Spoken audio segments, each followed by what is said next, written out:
All right, I think I'm gonna go live now. That was a lot of setup, but today we're gonna look up something. I don't know what, but I think I've named this chat. I've named this chat. Let's find something fascinating. So let's find something fascinating and talk about it. What should we talk about? I don't know. I'm gonna say I like Wall Street Journal. The pieces that they have where they talk about the most random things sometimes, or sometimes was more time relevant. The New York Times does the same thing, and that kind of makes my algorithm more interesting about the most randomest things or documentaries. So I created this YouTube channel to upload my streams. I don't know how to stream either, so we'll see how that goes. But I'm going to start with the Wall Street Journal. I know that's also a polarizing thing. Some people like their pieces, some people like they don't, but also where they stand in that political spectrum. But I'm going to try my best to stay neutral and stay in a very interesting space in the middle. So let's see how it goes. If you're here in the chat, maybe suggest what you would like to see. If not, and if this ends up being posted on YouTube, enjoy what I try to figure out. So, yeah. Oh, Adil, by the way. My first stream. Okay, let's do it. Wall Street Journal. Let's go. Ooh. I think I'm not going to go time relevant right now. I'm just going to look. What the hell? Okay, I just had to make sure. Yeah, I'm going to go to their channel. Go to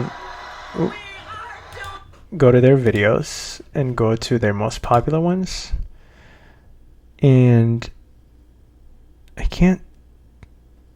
Ooh, actually, how about the economics of? I think that's the New York Times. Oh, no, wait, that's still the Wall Street Journal. Never mind. I like these because they talk about certain companies and how they've started to revolutionize, or how they've been staying successful for so long, or essentially the economics of that business and why they become so dominant, which is why they select kind of more popular companies. And I've learned a lot about them, but maybe we can look at it together. Oh, did you? So, for those that are here in the chat, somebody said, "Hey, handsome, how do I send money? Let's do it." How can you send money? Please keep the money to yourself, aka to us, because that's my wife. Woo! Woo! She's actually right next to me, working on her own thing. Say woo again, please. Woo! Yeah. And we're also accompanied by some cats. Please do not look at the floor at the back. I'm doing laundry. But I do have two cats, Moose and Marty. They'll introduce themselves whenever they're ready. You know, respect and all that. But for now, I think what I find interesting is also Chick-fil-A. So we can look at Chick-fil-A and talk about the food industry. Actually, no, I did another stream about Chick-fil-A. Shake Shack. I don't want to revisit that again. We'll come back to Chick-fil-A at a later time. Let's start with maybe Trader Joe's, right? But no, wait, this is an hour. There you go. 4 minutes. How is Trader Joe's so cheap and popular? If I was in a position where I had to freestyle why that is, I would say I think they've created a customer base that just likes to buy individual items from a point of like, you're either two types of people. You go to Costco, you buy in bulk for the family or whatever, or you feel like you're getting more buck for items that you buy regularly anyway. And I think Trader Joe's have gotten a scope of those people that don't need to buy things regularly, and they're kind of like standoffish against having to buy in bulk. So you go to Trader Joe's, buy that one thing. And sometimes I think their whole approach is more about, non main brand. So people are more willing to understand that this might not be as highly processed, or this might be something that's seasonal, so you feel more special or buying something for a little bit more price, or actually even cheaper at times. Or there are that other group of people that just want to be a little quirky. I fall in both, I think, but just because of those two things, becoming so successful is a little hard. So let's figure it out. Why are they so cheap and popular? I understand the popular part. I don't understand the cheap part. So let's figure it out. This is how AI optimizes my schedule. I hate ads. This meeting got canceled. It's fine. Hooray! We didn't really want to. Us from Trader Joe's. It Oh. helps with fueling the experience. These are bananas. Yes, they are. Thank you. We figured out that these are bananas. I like this video so far. Okay. Hopefully you can hear this, by the way. I'm gonna... You can check. Yeah, my wife. Can you please check? Oh, wait. I think I blasted the volume now. Let me see. These are bananas.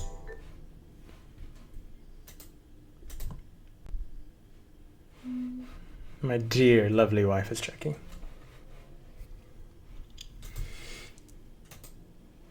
I like this video so far. Okay. Hopefully you can hear this, by the way. I'm gonna... Yeah, my wife. Can you please check? Oh, wait. I think I blasted the volume now. Let me see.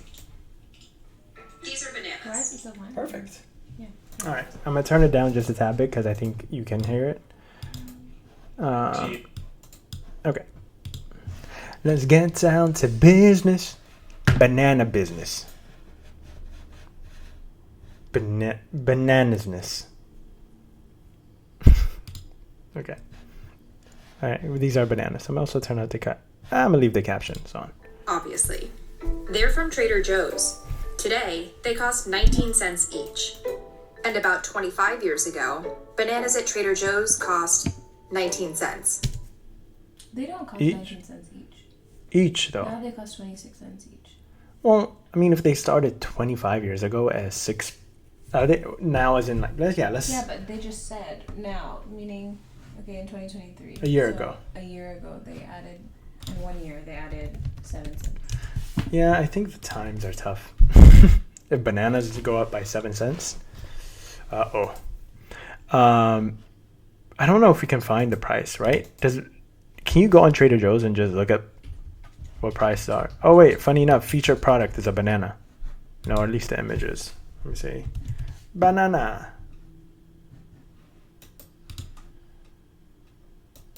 $0.23 each. Yeah. So this has gone up. 2024 in 1 year. Wow. Well, yeah, 2023, 19 cents. But the fact that they've kept it up for 25 years, either they've cracked the algorithm for bananas. But by the way, bananas are fruit. Are bananas fruits, Yeah. right? Mm-hmm. They have seeds. But aren't fruits supposed to be things that have seeds? Yeah, they have seeds. Where? You can't, like, it's not like They're they have tiny? seeds, yeah, but. Oh, wow. Good to know. So I guess I didn't know bananas that much. Pause, by the way. No diddy. Anyways, let's continue. As of 2020, Trader Joe's gross average sales per square foot was more than double those of other major grocery store chains. And it's been ranked the highest rated grocery store for customer satisfaction. Okay, if we think about customer satisfaction, because look at that list, right? HEB, what is that? What's HEB? I don't know what that is.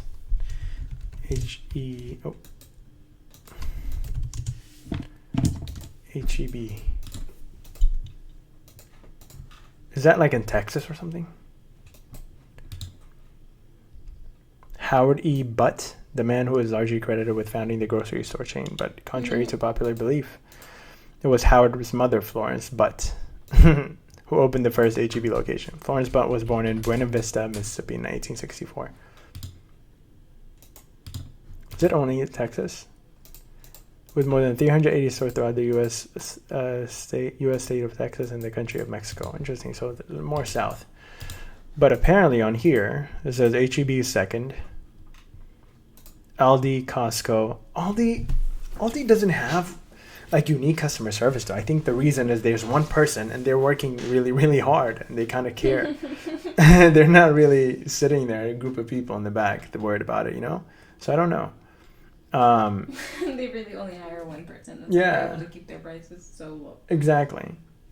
And every time I go to Aldi, like I read this thing talking about why Costco is so efficient is because they don't open, whenever they have their crates of items, they don't open it and just leave it somewhere. They actually put it on a rack and they just move it down the more it ends. So let's say there is a box of almonds, right? Or a crate of almonds.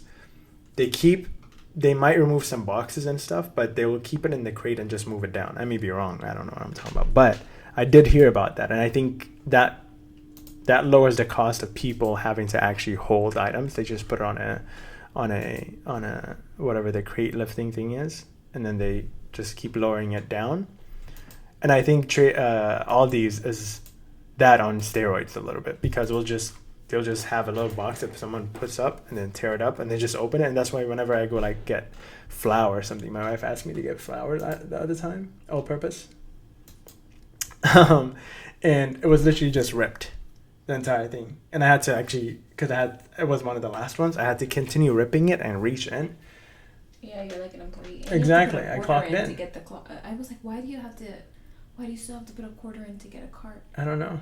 Because they don't want like to hire extra staff to get the carts all from the Oh yeah. inside. So you're literally getting it yourself and you're putting it back where you got it from. To get I never it. thought about that. Yeah. So my wife is saying, if you didn't hear, my incredibly smart wife here, she said that the reason is they don't have to hire anybody to bring the cart back. They make you give the quarter and you have to give the quarter back. But what if you don't want a quarter back?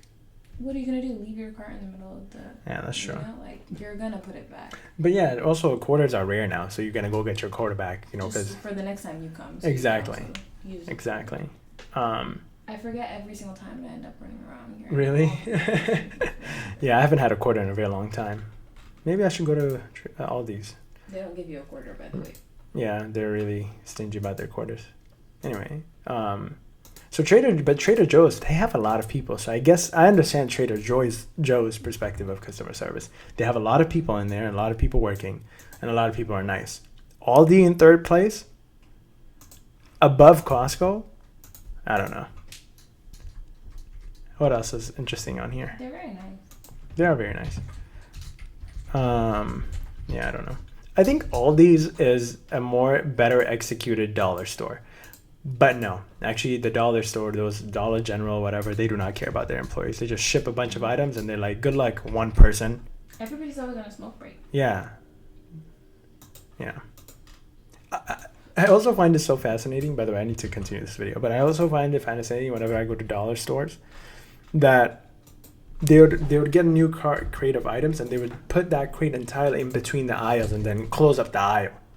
So you don't get in because it's so busy. But I feel so bad for the people that work there. They don't have to be like, corporate doesn't care about them. But all right, let's continue with this. So how does Trader Joe's manage to keep prices low while outcompeting traditional grocery stores by selling fewer products? This is the economics of Trader Joe's. Trader Joe's stores are smaller and they tend to carry fewer items, and the vast majority of what they sell is private label. When the store first opened in 1967, Trader Joe's founder Joe Coulombe emphasized stocking products that were unconventional to shoppers at the time, like Dijon mustard and granola. In 1979, Trader Joe's was bought by the German discount grocery store chain Aldi Nord. Huh? I don't think they still own them though, but we'll see. But that's interesting, no? Aldi, the one that's in third place, bought out the one that's in first place. Nice. Why not just apply the same mindset? But usually these people bring on let's say Trader Joe's was doing well at that time too. They bring on not just the company, but the people that bring in that culture, which I would assume is helping Aldi get higher, strategy or like better strategy in regarding to putting them more in that list. But Felix Veritas, hello, welcome to the chat. We are essentially trying to learn something new today, or at least trying to find something fascinating. And today we're talking about Trader Joe's so cheap. Why is Trader Joe's so cheap and popular? If you care about that, welcome. Let's watch it together. But so far, we figured out. I don't know if I'm repeating what you've already seen, but all these is actually. I mean, at Trader Joe's is the highest in customer satisfaction. Why do you think that is? If you had to guess, drop it in the chat. Okay, let's continue. And today, Trader Joe's has built its image around selling trendy, quirky, and seasonal items. Orange chicken. Cacio e pepe pasta sauce from Trader Joe's. It helps with fueling the experience for customers. People can go and kind of feel like they're discovering something new. That is true. Whenever I go, I always go to that frozen aisle, and I try to figure out what I might like. This one time, I went to go get some chicken nuggets. Ooh, those chicken nuggets were so good. Or samosas.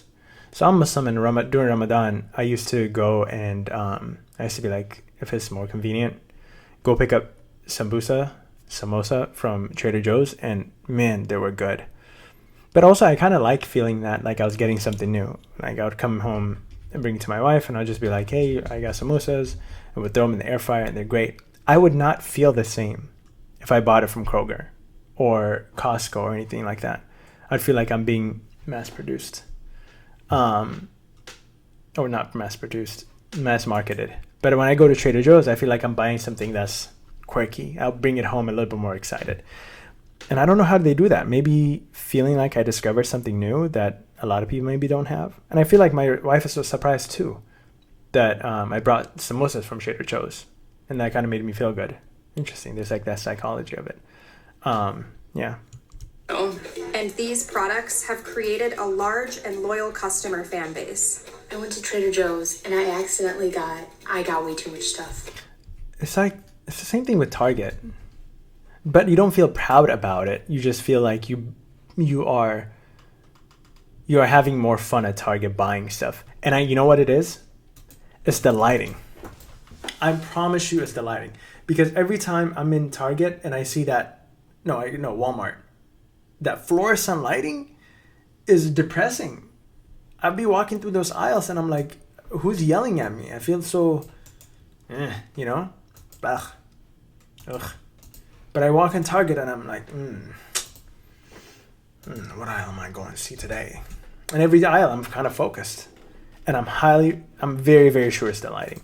But Walmart, them prices are great, but that lighting ain't it. Anyways, but this is Trader Joe's has this version of feeling like, oh, I accidentally got, just like Target. And sometimes I'd be accidentally getting some fizzy drinks, non-alcoholic. I would also get from Trader Joe's. It's the same thing with IKEA, actually. Whenever I get meatballs from IKEA, I'm like, why is there meatballs in IKEA?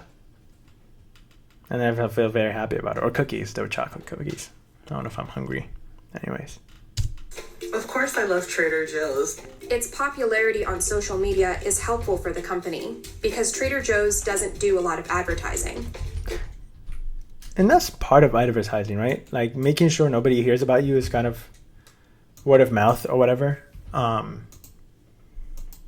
people do the advertising for them. Also, their paper bags are a lot cooler. Actually, the grocery store doesn't do a lot of things that other grocery stores do. Let me guess. They don't. Yeah, like on face value, I can't understand what the differences are from a competitive standpoint, aside from the product they carry. What do you guys think? I know my wife is in the chat still. What do you think? What makes Publix or Trader Joe's different? They do have really good customer service. They're very friendly. They'll have a Very very long friendly. conversation with you. Yeah. They have a lot of employees. Which is probably why their prices are a little bit higher because they have to pay all the employees. But they're saying that they're cheaper. I mean, they're only cheaper because they have a lot of Trader Joe's brand. They're not buying other Yeah. people's things. They're basically just selling Trader Joe's brand, their own brand. They have like probably stronger connection with their suppliers. Yeah. Yeah. No. You're never running around Trader Joe's looking for somebody to help you. Somebody's already right there. So. Yeah, that's true. That's true. And also, they're also in the line. Sometimes I'll be trying to buy something, and then that person, like another employee's in line to buy something. Yeah, because they see what they're stocking. And they're like, Exactly. very Oh, this is interesting." nice. Actually, I've never seen this one Or every before. time I'm checking out, they're like, "Oh my god, I had this for dinner every single night. It's amazing." And also, every register has a person working. Every there. register, yeah. Yeah, they have a lot of employees. For the amount of people that are there, sometimes, especially on the weekends, you're out of there quick because there's always somebody, which I kind of like. But if, from comparing to things that other stores do, I can't really think of anything aside from that. Maybe they don't. They do have cooler price tags, right? They'll have $2 or something like that, and then they'll kind of add a little bit more flavor to it, adding something like, I don't know. Let's look it up. Trader. Oh no. Trader Joe's price signs. Interesting. I actually pulled it up. Yeah, like this. Yeah, they'll have more information, or at least make it a little bit more appealing. Like, I would see the cream cheese, $1.69, great. And then what is that under there? I can't zoom in. Or let's look at this one. Like, excuse me, that's a lot of information. New item, protein patties, plant-based burgers, vegan. Also, the new item is very smart, right? You walk past, you could have seen it before, but you kind of still stop. So I guess they kind of show you some new things that they're having. I guess that's one difference. Also, the fact that everything is handwritten makes it seem more personable. Exactly, actually. My wife said, if you didn't hear it, she thinks that it makes it more personable, right? Looking at a Kroger, let's say Kroger price signs. Can't talk. Can't. Like, this feels like ChatGPT is selling me this item. Like, what is even this? But then this, you're like, wow. You're reading, you're like, new item, protein patties. This one, grow broccoli. Just doesn't land. Yep, that's my wife's and I's guess. Okay. There's no loyalty program, no online shopping platform, and no deli counter. Still, We were so off. We were so off. Trader Joe's fan base is strong and they are dedicated. They are mega fans. People will sell Trader Joe's products on places like eBay for a much higher price tag than what you would find at the stores. You won't catch me buying eBay, Trader Joe's items from Why would eBay. people purchase it off? Because they can discontinue it. New items, right? They can only put so much things in that list. Oh, okay. So I guess people would just be like, I don't know. Would it be worth to just pile up some Trader Joe stuff in your garage until it runs out and then you 'Cause the just seasoning's double? not gonna go bad. Yeah. It's like closing Especially if you're doubling the price. If you're buying a 2-pack for almost $14 and you bought it for $6, like, Yeah. I'm sorry, but I'm not waiting that long to make $6. the thing is, let's say you need this spice, you just go in your garage, look at all your stuff piled, I'm gonna sell it later stock, and then take a little spice. Then you lost money today. You know? But no, actually now all of a sudden you have a store in your garage. Trader Joe's Part 2. Yeah, you just open your garage and people come and buy Trader Joe's. Or whatever your name is, because Trader Joe's actually the only thing. Let's say your name is Carl. Trader Carl. Straight off his garage. Cash only. Yeah. Trader Joe's smaller selection can make the in-store shopping experience more efficient for customers, according How? to psychologist and professor Barry Schwartz. For example, instead of having to pick between many different brands of tomato sauce at a conventional grocery store, customers at Trader Joe's can quickly select one from its more limited options. I could not have agreed better. Honestly, I'm not an indecisive person, but when I'm giving a lot of options, I want to look at every single review and all that stuff. Trader Joe's, I'm in and out. Tomato, basil, I'm getting this one. I don't care what's on there. Like, the lack of options makes you feel more confident with your decision. When I'm at Kroger and they tell me to get soy sauce, I'm there for a minute because some of them have less sodium. Some of them have a little bit more pizzazz in there that I have to figure out what it is to see if it's making my dinner taste incredible. But if they give me two options, I'm choosing the one that looks relatively healthier. So I guess from a psychology standpoint, it does feel better to know what you're going to get the second you look at it, you know.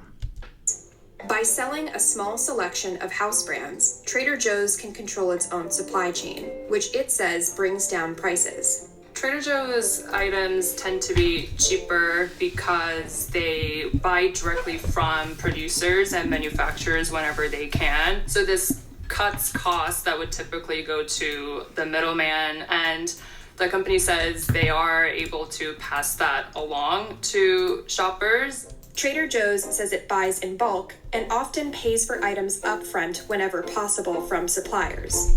This all helps lower prices. The grocery store chain also says it pays for some products, like Dijon mustard, in local currency.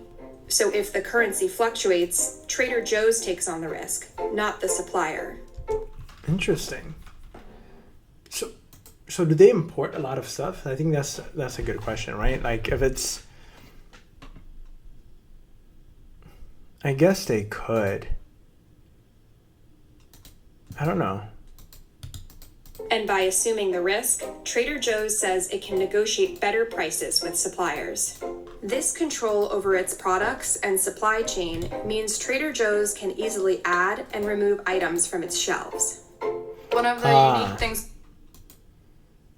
Yeah, it has a strong connection with the supplier, meaning that they can end that contract easily rather than if there's a middleman, there's another layer of a contract or a deal or a negotiation. Maybe that middleman doesn't want to get rid of that product off their list.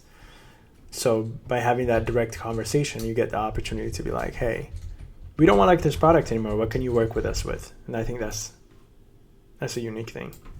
I mean, that applies to, I was going to make it a lot deeper than it was. And I'm going to be like, that applies to life too. It does, I guess, but maybe not that serious.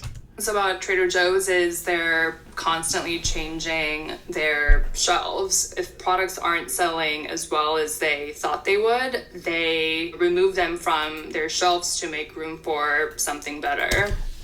If I'm going to play a little game of, I'm actually Joe. Hello, I'm Joe. Where's actually Joe from? I'm going to try to make his accent. Trader Joe's founder, Joe Colombe. Where is he from?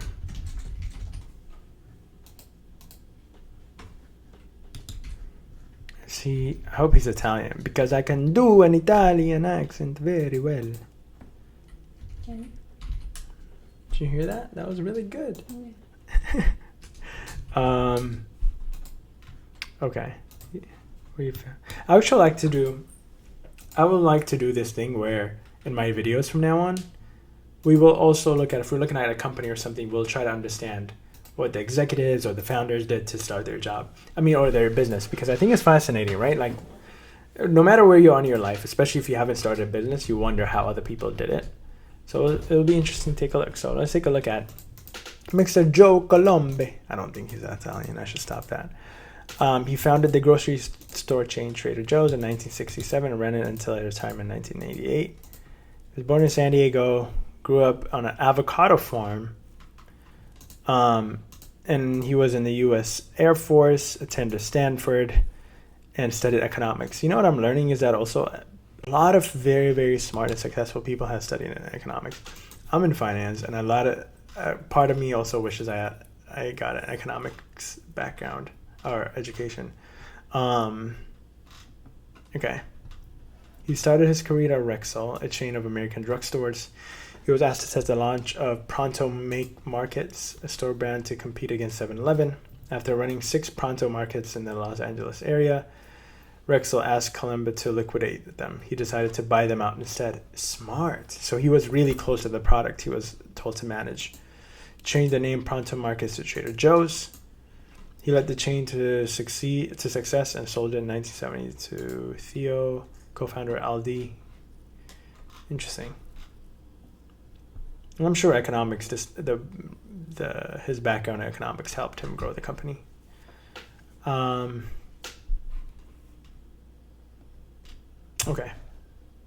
I don't know how I got here. Oh, okay. I'm gonna be Joe Columb. Is there a way that I can read how to say his name so I don't butcher it? I'm gonna just call him Joe. So I'm gonna be Joe and try to see if I would get rid of the items that they sell. Products. Let's start with food. Let's start with maybe. Good. What do you think? What should we start with? Genre: bakery, cheese, dairy, eggs, dip sauce. Ooh, dip sauce dressing. Let's see what's interesting here. Yuzu miso topping. Don't know what that is. Glaze. I actually bought this one. It's pretty good. Thai peanut satay sauce. I also have this. It's pretty good. Almond chipotle dip. What is all this? Pour it on. I think they just have what every store has. They have different labeling and a little cheaper price. I don't think this was a good idea. From the freezer. This was not anything unique. All these companies have these things. Roasted corn. The coffee mochi Coffee mochi? What is that? at the top. What's mochi? Mochi's like the ice cream. I think it's Japanese. Like the. Oh yeah, the little ice cream that Sam gets, right? Yeah. Yeah. This thing is pretty good. You actually need to try coffee mochi. You've never had coffee mochi. Yeah, we need to It's try it new, though. it's unique, you know? Yeah. Keep it. Approved. Also, I don't know. I think this is a popular opinion, actually. Corn sucks. Roasted corn, get that out. That's not a popular opinion. Huh? That is not a popular opinion. It is if you can't digest it, should you eat it? Right? Are we supposed to eat corn? Are humans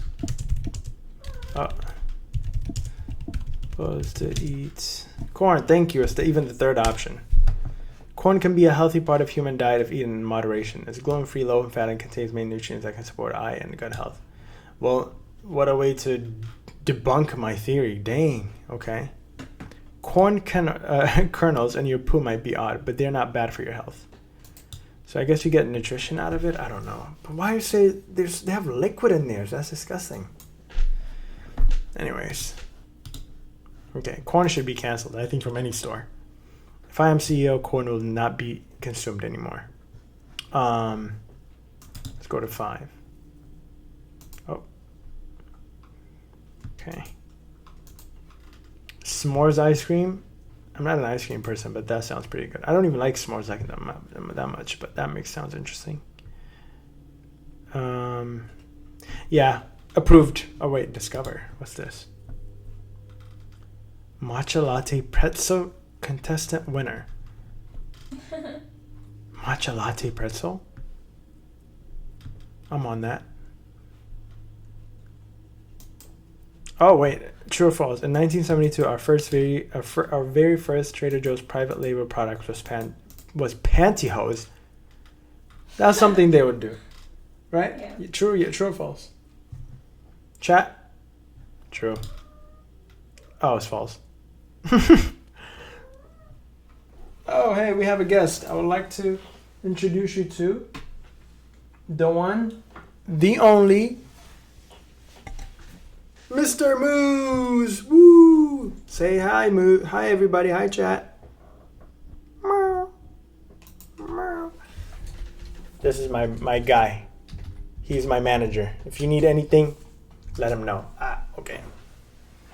He's camera shy. Okay, let's go back to the video. Some grocery stores charge brands various marketing fees to stock products. But Trader Joe's says it only makes money when customers make a purchase. So according to Trader Joe's, this incentivizes it to only stock products that customers like. From JoJo's sandwich cookies to Kung Pao chicken. There isn't. I love me some Kung Pao chicken. Makes me think of Panda Express. Panda Express was amazing. Hey, you talking? You like Panda Express too? Nice. And really another chain that does what they do. There are other discounters that sell for cheaper, but you're not gonna find the innovation and the fun products there. The traditional grocery stores have tried to go that route, but Trader Joe's is Trader Joe's. True. This was a really unique video. I think what it says is this Trader Joe's makes you feel like you're buying something unique. Especially at a time where you don't need it in bulk, right? If I'm going to go get some type of dip for my chip, I'm going to go to Trader Joe's. I'm not going to go to Kroger. Unless I really like something that's in Kroger or generic. Trader Joe's would make me feel like, why don't I want a special jalapeno dip or jalapeno ice cream dip? They'd be coming up with the most random things. Anyways. Next. Jalapeno ice cream dip is crazy. Would we be surprised though? No. That's Exactly. crazy. Love it. Okay. Let's see. Oh, it says how the rich avoid paying taxes. I'm glad that I saw that. I won't dive too deep in this, but I read this thing that one of the legislative changes that the new administration, one of them, were going to do was that they were going to increase unrealized gain tax. So for those that don't know, unrealized gain is gain on an investment or an asset that you have not realized yet. Meaning, let's say you bought this USB. I'm gonna make it as simple as I can. Oh, shoot. Let's say you bought this thing, right? Or let's say I bought it. I am Joe. Trader Joe's didn't end out so well. I have a little cash. I bought this little thing. And let's say tomorrow I wake up and I realize this little thing for the $5 I bought it for is now $200.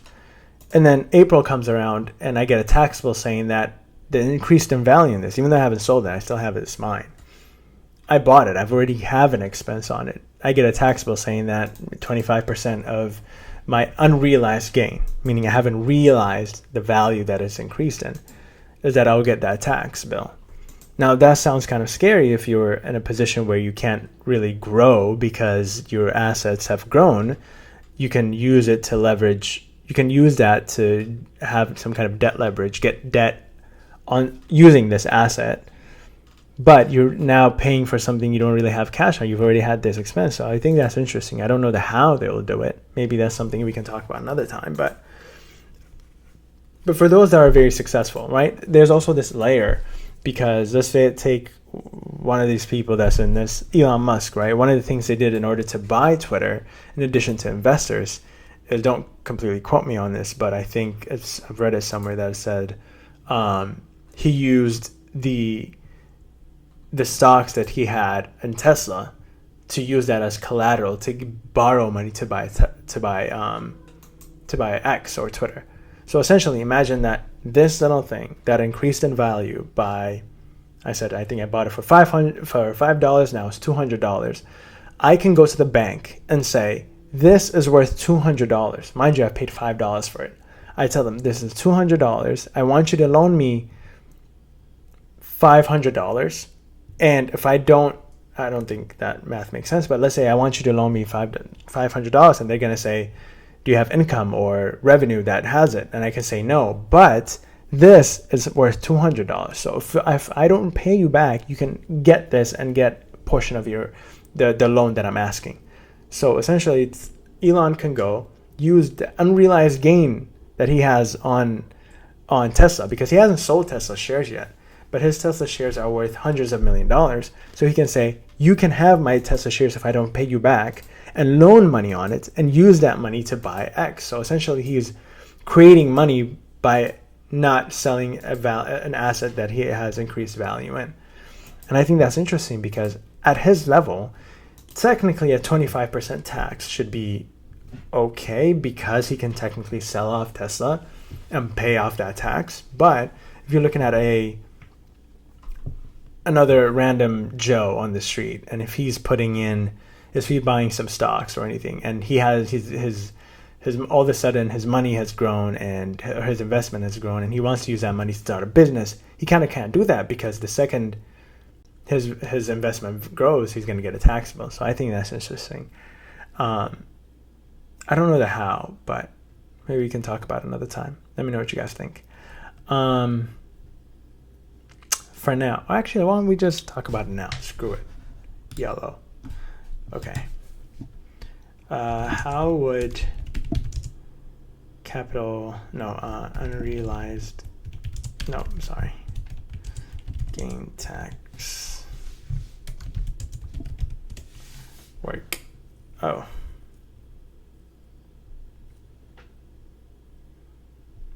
Okay, let's look at, I think this is a valid search. Maybe I can filter out.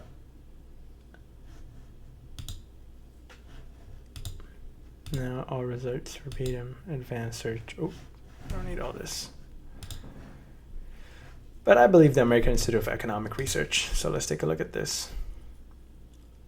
Taxing unrealized capital gains on property, stocks, and other assets is not just a bad idea, it's an economic fallacy that undermines economic growth and personal liberty. Unfortunately, the tax should be rejected, as if I feel like there's an opinion here that I don't want to dive into. But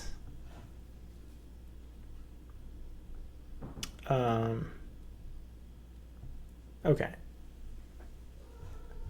Let's go to MarketWatch. I don't know where MarketWatch lies on that political spectrum, but let's see what they're saying. Ooh. Are they going to charge me to read this? Okay.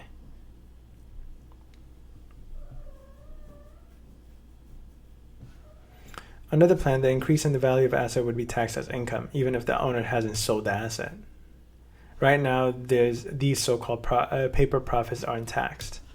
Never mind that this proposes something new and is somewhere near getting passed into law anytime soon anyway. Or that it would only apply to the tiny number of people who have a net worth of over 100 million. Okay, then in that case it kind of makes sense. If you have a net worth over $100 million. But how much, I feel like the reason that the West or America is has a lot of prosperous business environment is because of, but yeah, I don't know. After $100 million, you should be able to kind of drop a little cash and pay. But as a clock backable, so there's this opinion there's this thing where, let's say, would you get a reverse tax bill if let's say that this thing, for year one, I gained $195, like I said. Let's say I bought it for $5, I sell it now it's worth $200. I've gained $195, and that year I get a tax bill of whatever 25% of that is, like $40-something. The next day, even though I've paid that $40, the next year, if it drops in value, let's say it's now $3, do I get that $45 back? Now I'm at not only a negative, it doesn't incentivize me to hold this asset. It makes me want to sell it a second it is 200, but that's the opposite of what makes the business world or economics even last long, where at least people hold their assets. And that's the whole reason about why the Wall Street and investments are a strong investment, is because you can hold longer. You're incentivized to hold longer. If you're incentivized to sell, volatility, right? Initially, you're thinking stocks will just go up and down. The second somebody thinks they're going to get taxed on it, or the second people don't feel like holding an asset will give them any kind of leverage, they're going to sell it. All of a sudden now a stock will keep going up and down, market volatility, that will affect your investment. I don't know. I just think that's very interesting. Anyway, let me know what you guys think.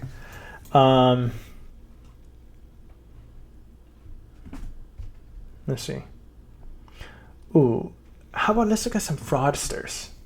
Let's look at some Ponzi schemes. How do you spell Ponzi? P-O-N-Z-I? I think so. Ah. Are there any document? Oh, the largest Ponzi scheme in history. What was his name? Oh my God, what was his name?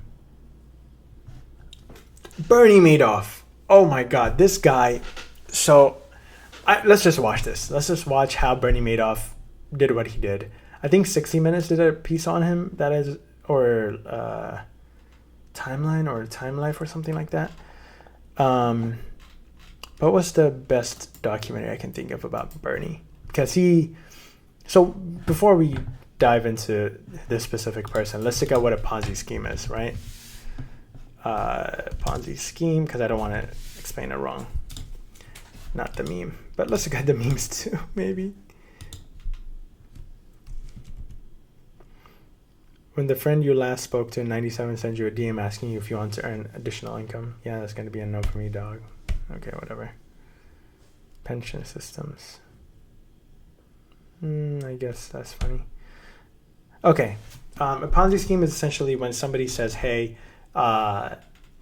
give me money for whatever reason, for investments or for, let's say investments is, I guess, the best example. But you give them money, and instead of returning you... No. I am an investor. I find other investors that I am an investment manager. I invest into companies, whatever. I get one investor, I get another investor. I ask, let's say, my friends or family. I collect money, $50 from one person, $50 for the other. And essentially, when I add somebody new, I give that $100 to them and make them feel like they gained increase in their investment. I feel like I didn't say that well, but let me see what's the best definition for a Ponzi scheme. A Ponzi scheme is a type of investment fraud in which investors are promised big profits at little or no risk. The money is not invested. Rather, the scam artist concentrates on attracting more investors.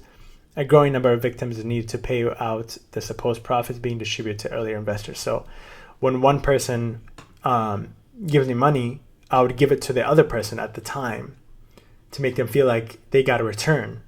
Or for my initial investor, I would give them money and they would feel like they got a return. So they'll give me more. And when they give me more, I give it to the person that first gave it to me. So essentially I would grow based on, but at that point, you can't keep doing that ultimately, but forever, right?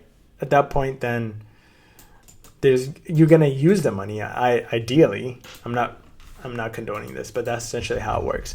And one of the biggest ones that I've heard about is this guy, Bernie Madoff. And Bernie Madoff was an investor, a very successful one. And I think it's very, very interesting and worth looking into. So maybe we can look at Bernie Madoff. Ponzi. Bernie Madoff. Let's react to Cold Fusion. Or Timeline.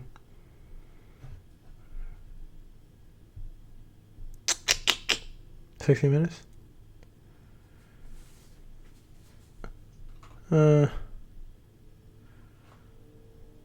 Okay, $1 billion and Ponzi scheme, 60 minutes full episodes. Maybe we won't look at the whole 60 minutes. I'll skip Why through. did Amazon send me $20,000? Because I use Amazon AI. Whatever. I'm gonna.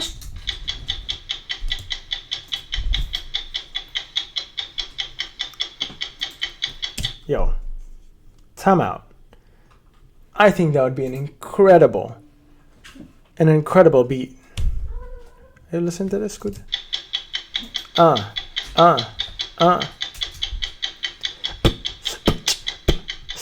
Whoa. Hold on.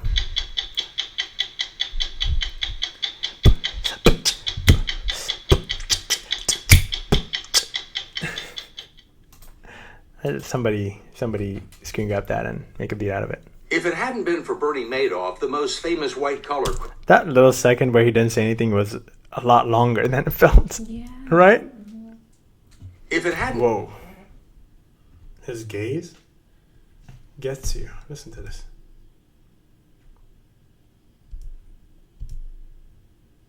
If it hadn't been for Bernie... It's heavy. Wow. I want to go on another date. That's what it feels like. Incredible eye contact. Madoff, the most famous white-collar criminal in America right now, would probably... When did this drop, by the way? I feel like this is worth mentioning. Aired in 2009. But that's relative to the time, right? I think it happened around late 2000s. So, it makes sense. I think they got all the information at the time. But we'll look up more information if it's lacking. Mark Dreyer. If that name's not ringing a bell, it's because Dreyer's $400 million Ponzi scheme was blown off the front pages by Madoff's arrest just a few days later. But the case is no less fascinating. The highly respected attorney who ran a big Park Avenue law firm was initially arrested in Toronto for impersonating an officer in a pension fund, in what's been described as perhaps the most bizarre arrest in the history of white-collar crime.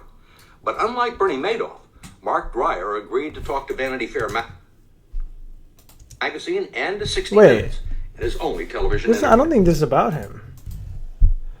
Oh, this is not about him. I don't know how did I get here? Okay. Let's actually find the right one. Let me say 60 Minutes.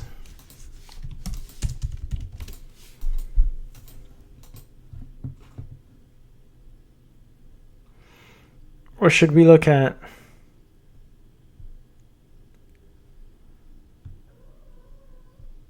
Okay, maybe we'll look at the guy that found it. The man who figured out Madoff Ponzi scheme. Might be interesting. 60 Minutes Rewind. It's been 2.5 months. Hey, same guy. Since Nice suit though. I think he got a little bigger paycheck. When was this aired? Oh, never mind. Bernard Madoff was picked up and charged with what's believed to be the largest financial fraud in history. Yet we still don't know much more about the alleged $50 billion scam. 50 billion. How do you... And in that time, it's a lot. Like, in 2000, I think... when did Bernie Madoff commit his crimes, right? Crime, I guess? Not how, when.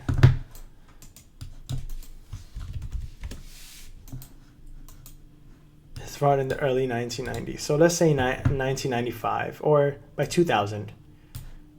2000, I don't know. It was around 55 billion. In 2000, where's today? Because it is a huge significant inflation calculator. That's kind of cool. This is the Federal Reserve Bank of Minneapolis. I hope Minneapolis, we can trust you. Okay, let's say in 2000, 50 billion.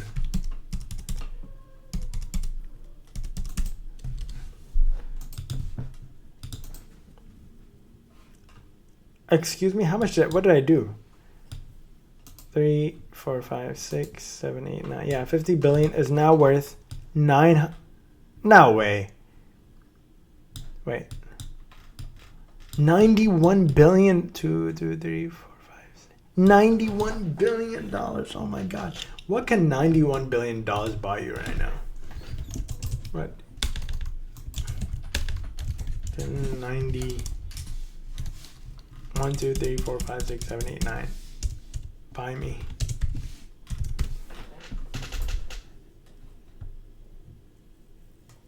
I don't think Google can even comprehend this.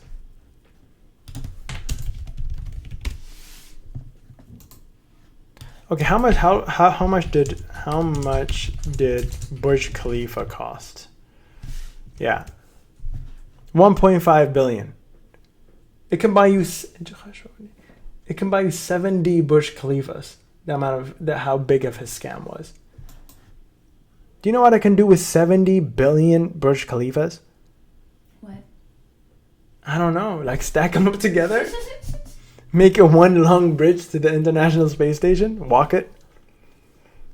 My god. Oh, we have another viewer. Hello. Welcome. We're looking at Bernie Madoff's Ponzi scheme. So this guy had created a Ponzi scheme. If you don't know, oh wow. Find a soulmate from Vietnam.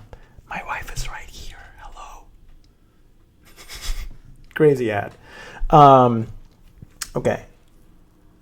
Yeah, hi. We're looking at Bernie Madoff. He essentially stole or defrauded $50 billion from investors in the early 2000s, and we thought that would be interesting, so we're taking a look.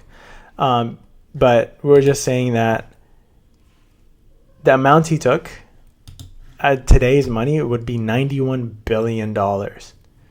How do you even get that far? But on this episode, let's find out. Than what Madoff initially told the FBI agents who arrested him. There are still no indictments as federal prosecutors continue to unravel the case and to try and figure out exactly what happened and who all was involved. But the proof that it happened can be found in the ruined lives of thousands of victims. The one person who knows the most and is willing to talk is Harry Markopolos, the man who figured out I feel so sad for the caption. Harry Markopolos. I don't think that's how his name is, but shout out to the caption. The person who knows the most and is willing to talk is Harry Markopolos, the man who figured out Madoff's scheme before anyone else.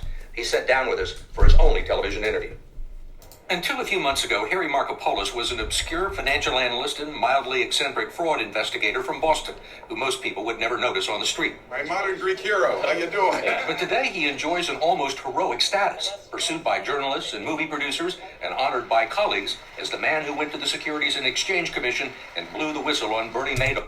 For those that don't know, and if you know, please let me know in the chat and I'll just move on. But there is this division or section of the government that regulates investments and the financial markets, right? They're called the SEC, the Securities and Exchange Commission.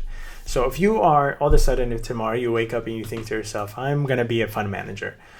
Well, it's not that easy. You have to be listed depending on how much money that you're managing.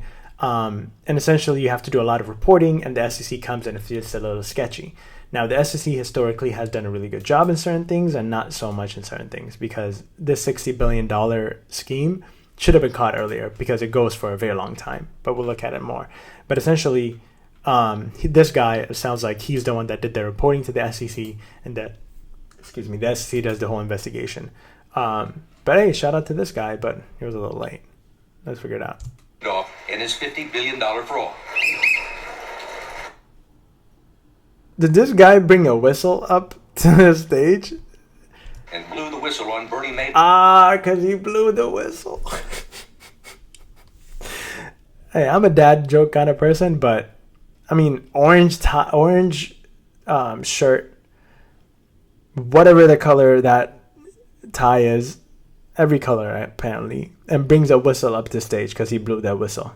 Man, round of applause, man. That's not caring to the highest level. Madoff and his $50 billion fraud.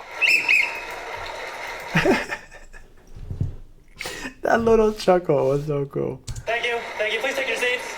But he seems uncomfortable with all the attention and knows that he is no hero. I stand before you, a $50 billion failure. How many times did you send material to the SEC? May 2000, October 2001, October, November, and December 2005. Wow, he's laying... Oh, so he's been giving the SEC information for years. And I'm assuming they did nothing. Then again, June 2007, and finally, April 2008. So is he reading something the way he's talking about this? 5 separate SEC submissions. And in spite of all of the things that you did, it still ended up in disaster. There's nothing to be proud about in this case. I feel horrible about the result. It's been a total disaster for the victims. It began a decade ago when Markopolos was working for a Boston investment firm. His boss... Look at those computers. If I showed my setup right now, my wife and I have a setup where we have 1, 2, 3, 4, 5, 6, 7 screens, right? And we do this for work or whatever we want, for streaming or anything.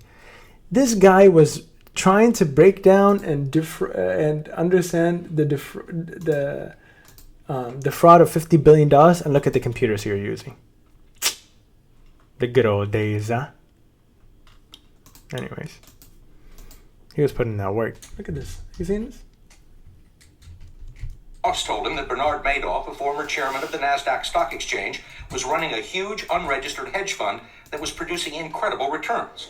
He wanted Harry to reverse engineer its trading strategy and revenue streams. Wait, let me go back because I think what he was talking about was important. The result has been a total disaster for the victims. It began a decade ago when Markopolos was working for a Boston investment firm. His boss told him that Bernard Madoff, a former chairman of the NASDAQ stock exchange, was running a huge unregistered hedge fund that was producing incredible returns. Oh, so his boss was like, there's this hedge fund manager who hasn't registered his. Also, what is a hedge fund? I think that's a good thing to talk about. A hedge fund, I don't know how to best explain that actually, so let's look at that together. Essentially, is where fund managers manage a huge amount of investments, right? But what's the official term?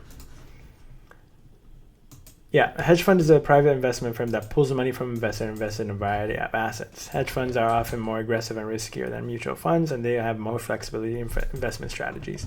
They can use leverage, short selling, and other speculative practices to profit in different markets. We can talk about what those specific things are, but essentially hedge funds are, let's say if you have a little bit of cash, you can put it in the stock, you can put it in anything, but if you have a large sum of cash, maybe you want to put it at put that money or give that money to an investor that you believe in, that you think would have smart strategies, and they will not just try to get cash from you, they'll do from multiple high net worth or people that have a little cash that are willing to invest in them, and then they pull that together and they maybe buy a big plot of land, maybe that increase in value, and they distribute back the returns with at a cost of like service fees or performance fees. Anyways, but essentially that's what Bernie Madoff was doing. He had a firm that was not registered by the SEC, so the SEC doesn't really think that they have to monitor them. I don't know. I don't even know if that's legal. But it sounds like this guy, Markopolos,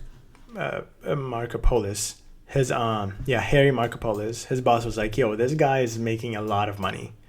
Can you reverse engineer it and try to figure out how he's doing it, or also help us do it, right? So, yeah, he wanted Harry to reverse engineer its trading strategy and revenue streams. So wanted Harry to reverse engineer its trading strategy and revenue streams so that the firm could duplicate Madoff's results. He had the patina of being a respected citizen, one of the most successful businessmen in New York, and certainly one of the most powerful men on Wall Street. You would never suspect him of fraud unless you knew the math. So, I mean, you're like a math guy, right? I think that's the thing. A lot of people that invest this money are doing it because they can't. They need another math guy. So there's that trust initially, especially if they're performing well. And my best guess is that he did it, if it was unregistered, it was a lot of word of mouth. People were like, wow, this guy's really, or at least a lot more richer people or people who manage pension funds and stuff were like, hey, this guy's returns are really strong. Let's give him our money. And then it happened. What happened. I've taken all the calculus courses from integral calculus to differential calculus, as well as linear algebra and statistics. Tough. He asked him, you're a math guy, right? He said, let me pull out the receipt. Excuse me, sir. A respected citizen, one of the most successful businessmen in New York, and certainly one of the most powerful men on Wall Street. You would never suspect him of fraud unless you knew the math. So, I mean, you're like a math guy, right? I've taken all the calculus courses from integral calculus to differential calculus, as well as linear algebra and statistics, both normal and non-normal. How? Yeah, he's crazy. Did they pay him for this? I don't know. He said, you're a math guy, right? He said, I've been to space. I've created a calculation that can take me all the way to space as soon as I press equal to and find the answer. What are you going to say to that? Nothing. I want to give him my money so he can invest in it. How long did it take you to figure out that there was something wrong? It took me 5 minutes to know that it was a fraud. It took me another almost 4 hours of mathematical modeling to prove that it was a fraud. And mind you, he did the mathematical modeling in the computer. So this guy really took those classes. What were the things that caught your attention? It was the performance line. As we know, that markets go up and down. And his only went up. He had very few down months. Only 4% of the months were down months. And that would be equivalent to a baseball player in the major leagues batting .960 for a year. Clear. I don't know baseball, but betting .960 for a year? What does that even mean? Batting, I'm sorry. Baseball player batting average. Should I say batting average?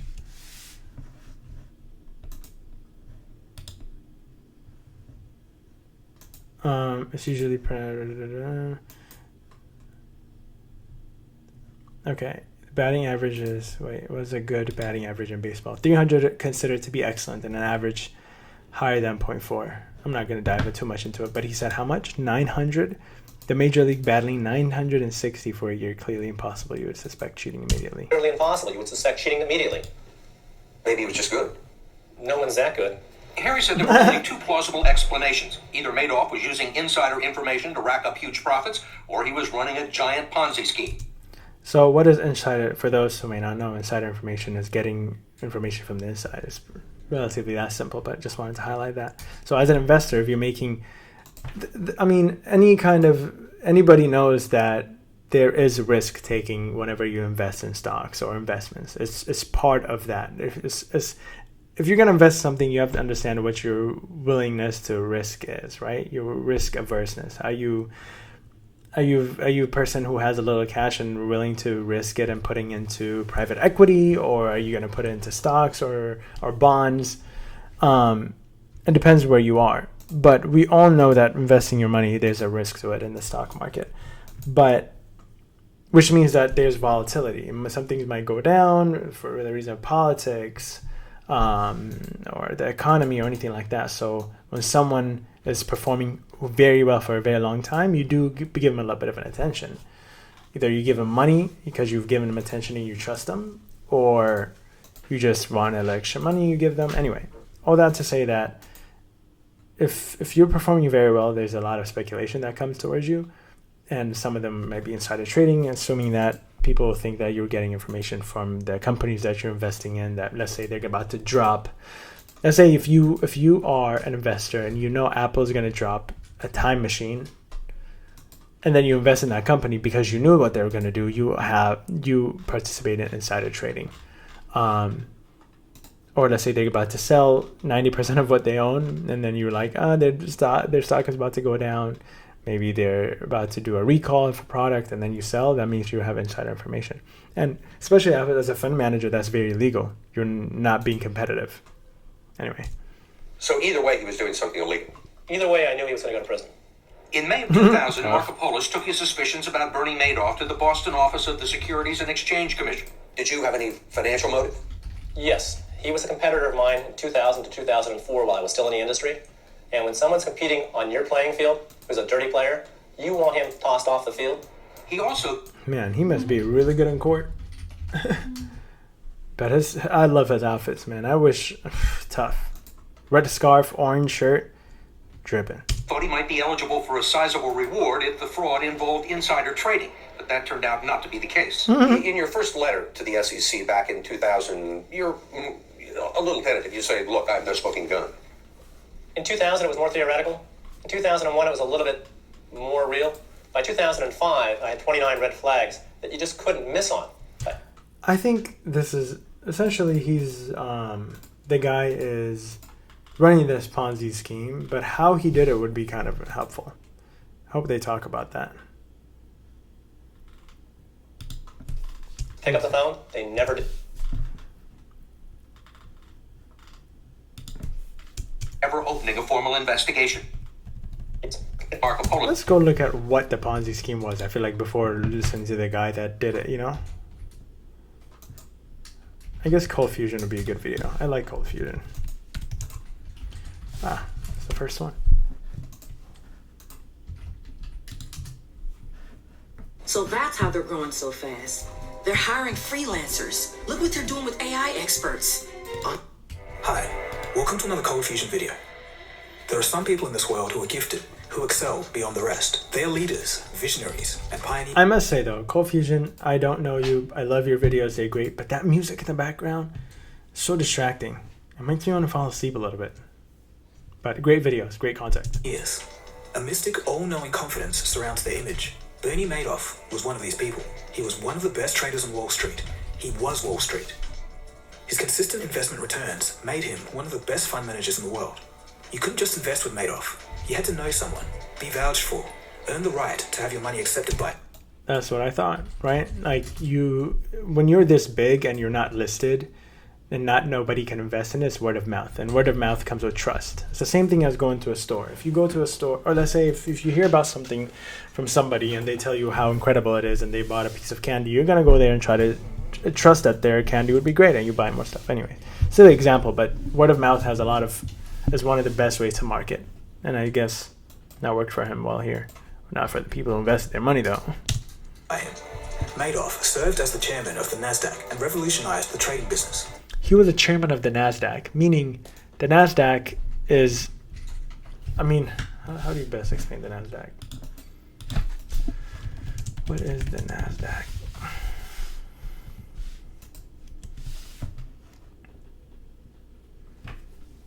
The National Association of Securities Dealers was a self-regulatory organization that oversaw the securities industry in the United States. The NASDAQ was responsible for regulating and operating the NASDAQ stock market, other screen-based markets, and other over-the-counter securities markets.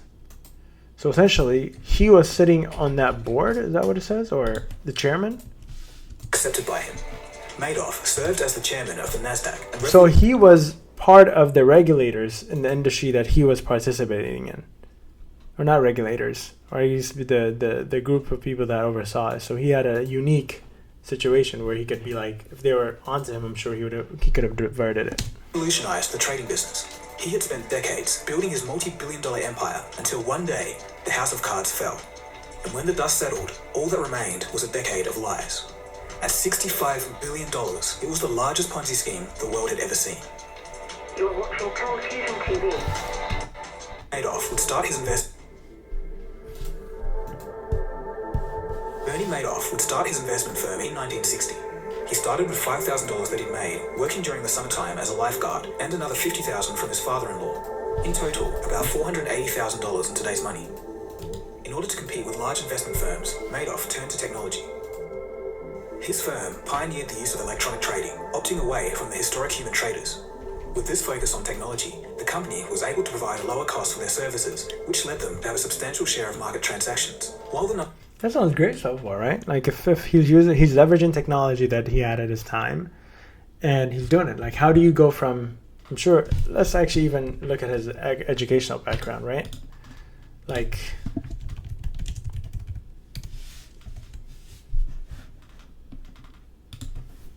I don't know if Wikipedia is the best way, but he's such a significant figure. I'm sure they would get their information right. Education. Brooklyn Law School. I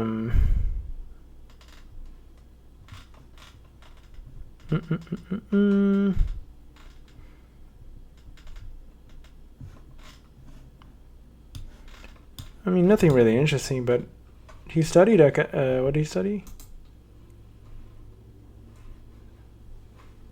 I think I just saw it. What the hell? Oh, okay. Bachelor of Arts in Political Science. Found what's the first place he worked for? I think Cold Fusion might have it, but if he doesn't, I mean, I'm sure he started strong. But let's see. Numbers are hard to find. It's believed that at one point, 5 to 10% of trades in New York went through the firm. In 1971, the NASDAQ was born. It came with a wave of new innovations in electronic trading. Today, the NASDAQ is the second largest stock exchange in the world. It's where companies like Microsoft, Apple, Amazon, Google, and Facebook choose to trade their shares. Essentially, that's where they list their shares and people can buy and trade their shares on the NASDAQ. But they said 5% went through his firm of trades. He leveraged technology, he made things cheaper. It makes sense that he would get some traction. Bernie Madoff would go on to be the chairman of the NASDAQ in the early 90s. It was a very highly respected position. But as Wall Street was caught up in the mystic of Madoff, no one knew that behind the walls of Madoff's empire, something else was happening. Well, almost no one knew. Enter Harry Markopolos. He was a financial fraud investigator who back in the 90s was working as a Here's now investigating General Electric. That's funny. I'm actually going to look that up. Portfolio manager at Rampart Investment Management. In 1999, his firm had caught wind that a hedge fund manager of one of their partners was consistently returning a 1 to 2% profit per month. This turned out per month? That's huge, right? I mean, that's significant. The work of none other than Bernie Madoff. Damn, that zoom in freaked me out. Harry Markopolos was subsequently given the task of replicating Madoff's strategy at his own firm, Rampart. As Harry began reverse engineering the strategy, he had no idea that he had just stumbled across the biggest financial scam Wall Street had ever seen. According to Harry, it took him 5 minutes of looking at Madoff's revenue stream to realize that things just didn't add up. Madoff's returns were too consistent. When the market went up, Madoff made a profit, and when the market went down, Madoff still made a profit. What? Harry Markopolos was adamant that Madoff's returns weren't real. The returns seemed to be unfazed by the market conditions. there was little to no fluctuation despite the market movements. Harry had two theories. Either Madoff was trading on insider information, or this was all a giant Ponzi scheme. A Ponzi scheme is a pretty simple concept. Investors would give Madoff their money to invest, and Madoff gives them a healthy return.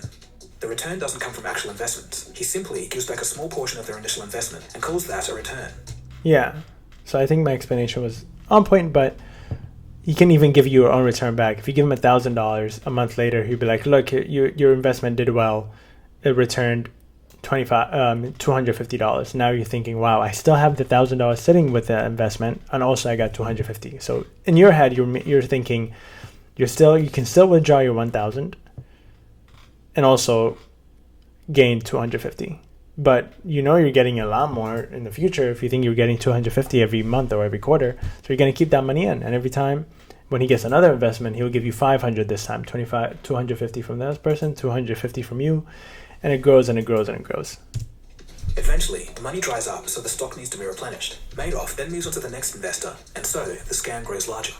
On paper, the investor has money invested in Madoff's firm and gets a good return.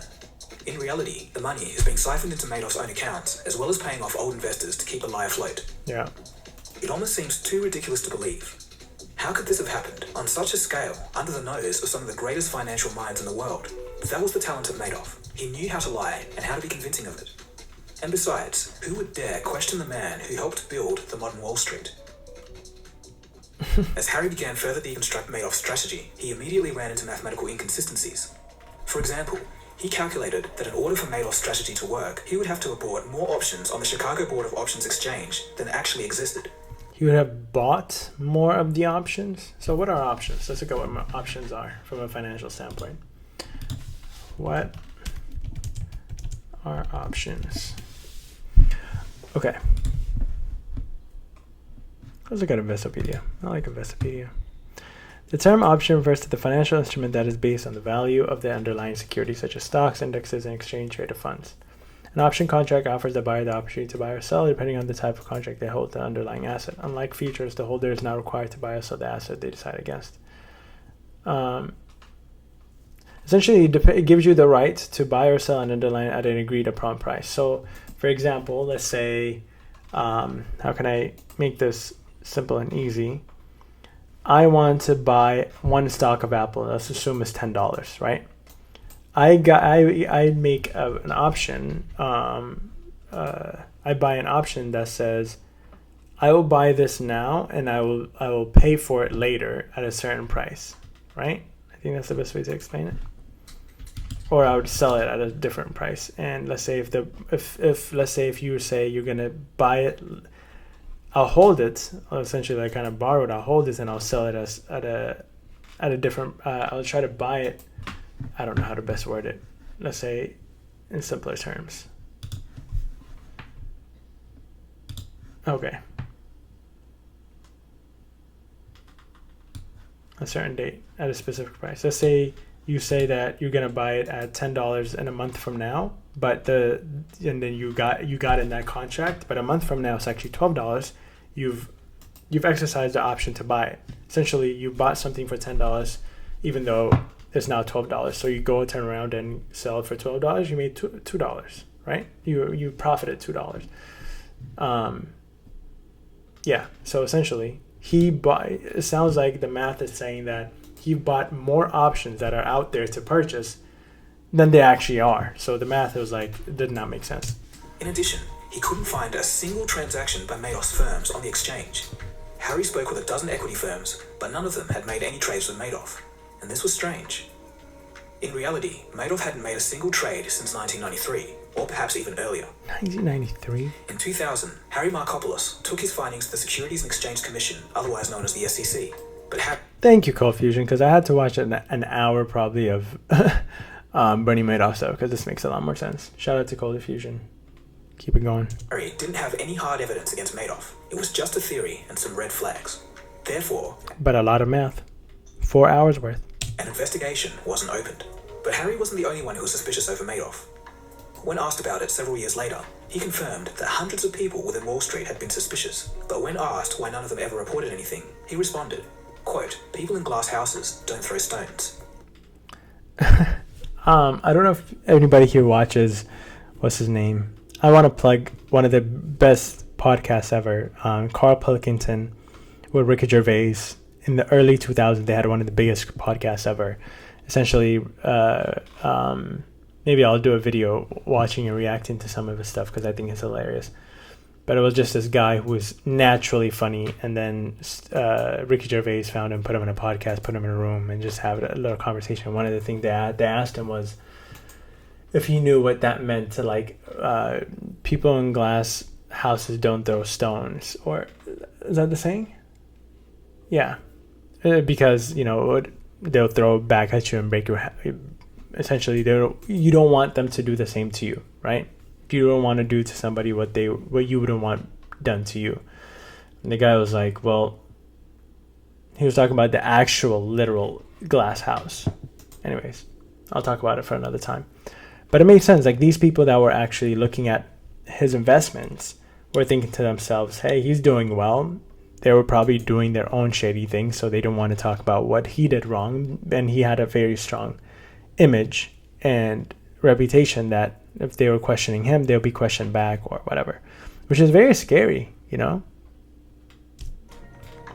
Especially to think that if any of them actually did a little bit more digging, and two people instead of this one guy, this Harry Markopolos, whatever his name is, maybe if somebody else also reported him, the SEC would have done something about it, which is interesting.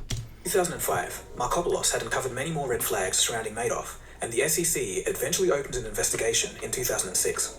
But Madoff had ties with the SEC, and on occasion was even called to provide advice. Madoff also knew how to get around the auditors. Testimony from former staff described how they cooled down falsified documents in the fridge so that auditors wouldn't notice that they had been freshly printed. Huh? Time out. Describe how they cooled down falsified documents in the fridge so that auditors wouldn't notice that they had... So when they were asking for information, he would just make it up and print it right there, but since it was warm, they would put it in the fridge. That was his strategy to get away from the SEC. A fridge. It worked. It worked. It worked. Been freshly printed. Who knew the SEC's strongest weakness was temperature or the fridge? Shout out to the SEC, I guess. The investigation was closed 11 months later due to a lack of evidence. And soon after, Madoff audaciously praised the SEC, saying, quote, "In today's regulatory environment, it's virtually impossible to violate the rules." After he got away, after he finessed them with the fridge, he said it's virtually impossible, and hyping them up, which makes sense because, you know, that's the best way to get rid of the flies, right? To say how amazing they are and kiss their butt a little bit. Many people couldn't believe his crimes had gone undetected for so long, and that astonishment, it turned to anger when it was revealed that one man uncovered the Ponzi scheme, even went to the Securities and Exchange Commission 5 times to try and expose it. He was stealing my clients, and I wasn't going to tolerate that. If you steal from a Greek, we come after you. The state... Oof, he made it a cultural thing. He said, if you steal from the Greek, we're coming after you. I feel Greek right there myself. ...were so high that he bought a gun and routinely would check his car for bombs. Well, I realized then that Bernie was stealing from the Russians and the Colombians. And if he was doing that, that was a very dangerous game for him to play, because if they found it, they were going to kill him. But Madoff at this time must have known that it was only a matter of time before the hypocrisy in his words would be revealed. Ironically, in the end, it wasn't anything that the SEC or Harry Markopolos did that caught Madoff out. Greater forces came into play. It was December 2008, and Wall Street was illuminated in red. Oh. So almost everything the housing market.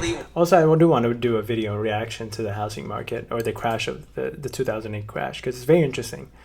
And to those who have seen The Big Short, I had to watch it twice to really understand it, but I've just been very, very interested in how the crash happened and why and who's to blame. It's kind of fascinating.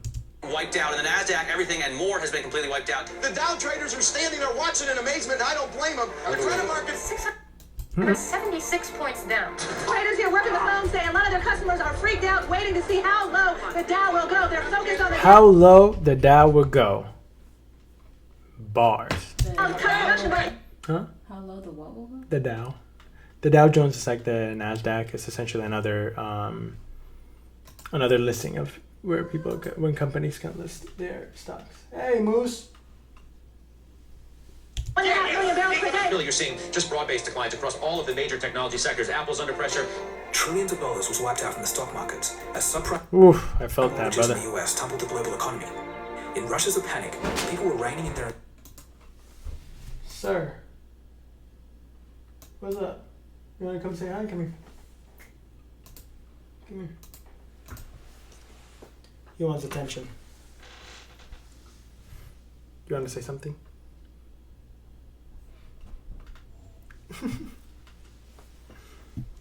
investments and cutting their losses. Madoff knew the end was near. He knew that with no new money pumping his account and his clients asking for their original investments back, the scam would soon be over. So that's what made him...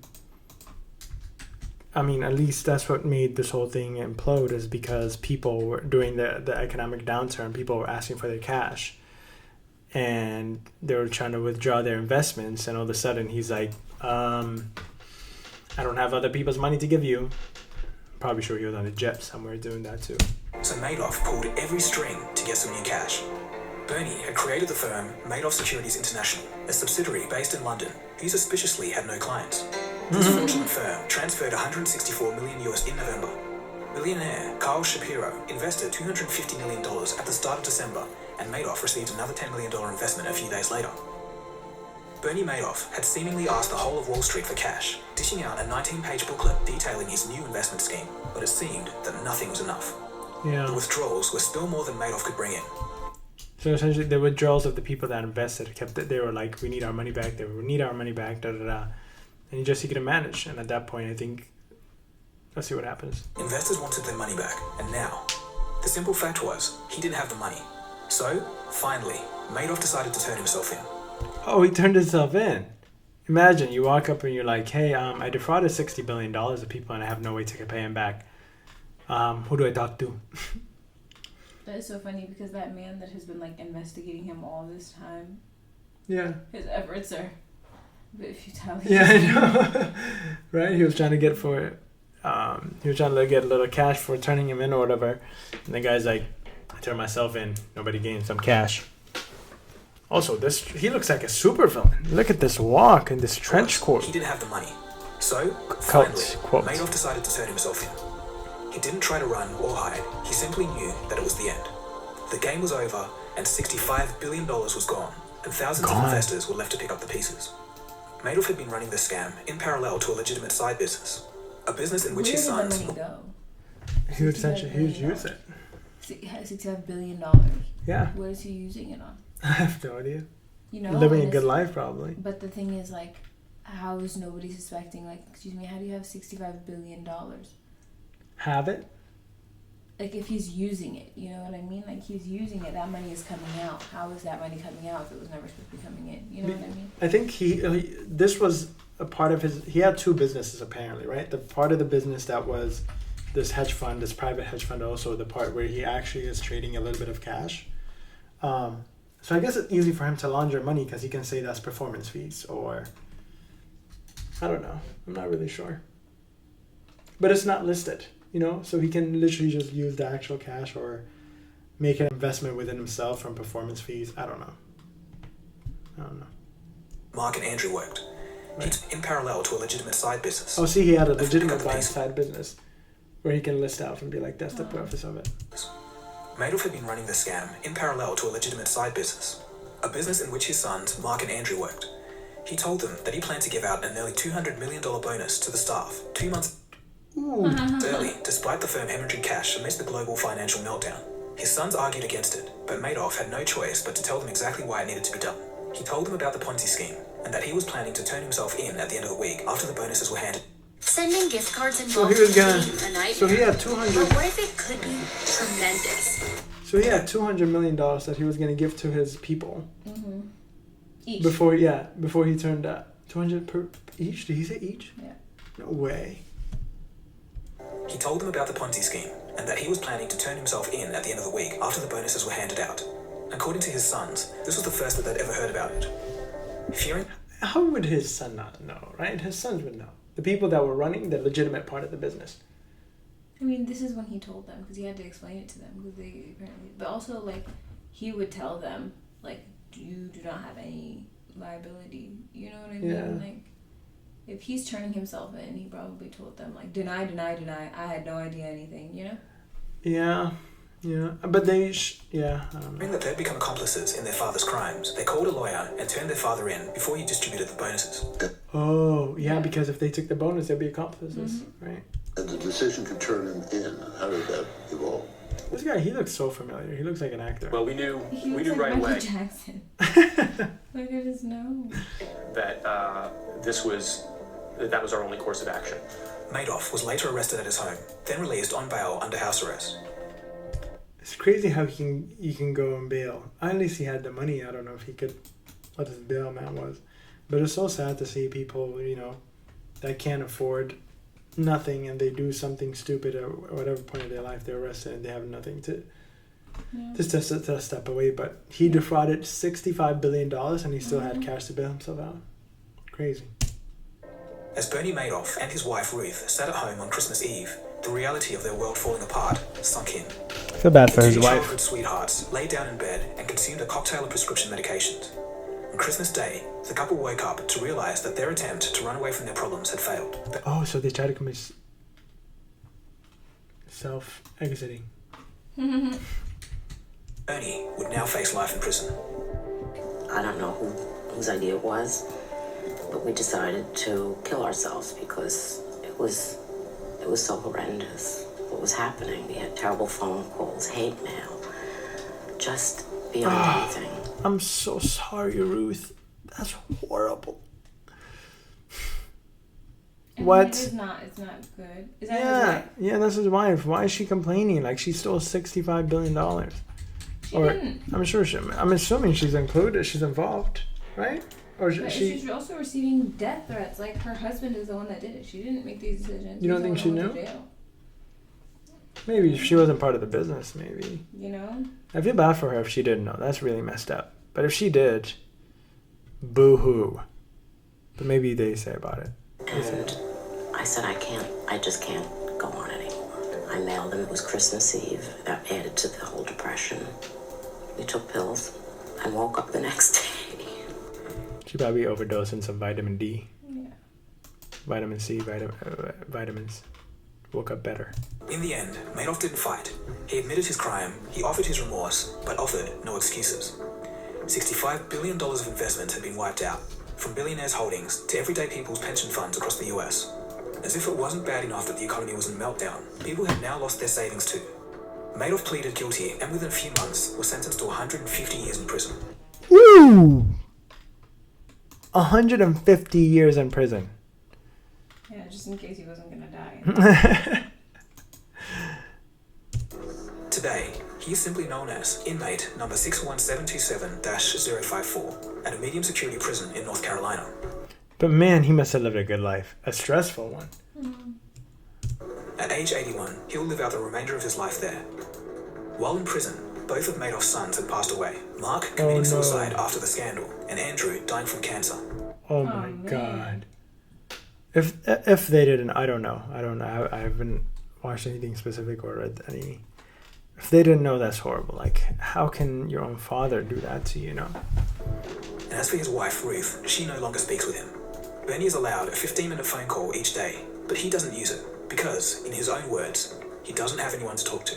And angry at me, of course. How could she not be angry at me? She's angry at me. She tries not to be, but it's hard not to be. I mean, I destroyed our family. You destroyed a lot of people's family. She tries not to be, but it's hard not to be. Got their money back? I don't think so. I read somewhere that his there was a group of people assigned to liquidate all of his investments and try to give people's money back. But I don't know. I don't think so. I'm sure they can get at least half. Very unfortunate. Yeah. People lose their retirements. People lose their retirement. People lose everything, really. I destroyed our family. Moral of the story, don't let greed get the best of you. It's really not worth it. Why did he do it? There's a word that's a very simple word that I think we all understand. It's called greed. True. Wow. Oh, to put it in perspective. Yeah. Croatia's GDP is $54 billion. Wow. And with that wraps up our look at Bernie Madoff. Thank you, Cold Fusion. Shout out to you. Episode of Cold Fusion, we'll be taking a look at the WeWork disaster. The WeWork disaster. Anyways. Bernie definitely did not act alone. I feel like there are a lot of people that that played a big part in his success and his fraud. And it's interesting because it makes you wonder what kind of fraudulent investments or fraudulent people are there right now, and we just don't know of. We just need another Harry Gartner-Kopoulos. I forgot his name. Apologize, Harry. To really do their job, or someone to fold, which is very sad. Anyways, that's my first official stream. We had a total of 3 people join, but my biggest supporter, my dear wife. Everybody, round of applause for my wife for staying for the entire one. Ooh. Yeah. Round of applause for my husband for getting 3 people to watch today. Woo! Yeah, education. Also, shout out to my cats. Shout out Also, Marty. I have taught them to come at a command to come here, so let's try it. Ready?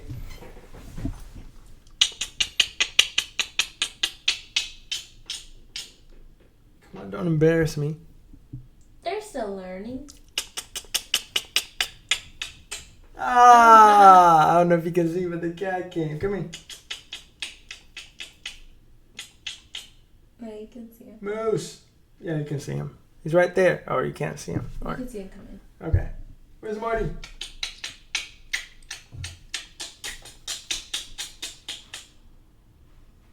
Oh, I hear him.